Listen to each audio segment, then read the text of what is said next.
hi it's me सुपलक्ष्मी मुझे बाहर आम गाँव को जावाई क्या बहुत होगा चाकरी बाकि रिलैक्स मु चलली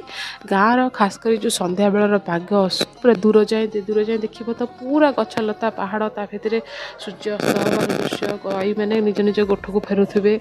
पाग पूरा कोहला कर वर्षा हवा को अच्छे चा माड़ न कले हेनी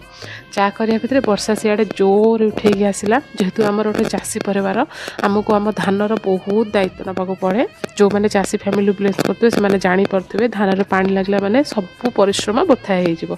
भर मुझे कौन छाड़ी पिला मुझे बाहर चा करके निजर टे भिडियो फटो उठे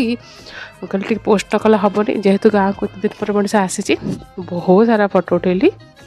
आमर एपटे मान्यता अच्छी जे छुआंकर देह जदि खाइबा न लगे कि से खाते दुष्टि होता है तो जदि बाछुरी लांजर नहीं कि आउंसी दिज्व कि नजरटा उतरा से भल हो जाती जो जगार जमी मान्यता थाए तो आमर ये मानते से मो दे ता झील को आनी लांजरे तार आउंसी देवाक सी तो डरू थाए बाछुरी भी जेहेतु सी भी गोटे छुआ सी भी टिके डरू थाए तथापि गो माता आमर सी आमर सब खराब दृष्टि को निज मुंड को नहीं जातु बहुत कष्ट आम झील को धरिकी पछे पछे पछे पछे दौड़ी दौड़ी लांजरे मो झील को आउंसिकी ताठू नजर उतरेलु पुणी किसी समय जाइए कि न पुणी वर्षा काचिला एक्चुअली गाँव में किसी ठीक ठिकाना ना था केत वर्षा हे केत खराब हम तो आम पुणी दौड़ दौड़ी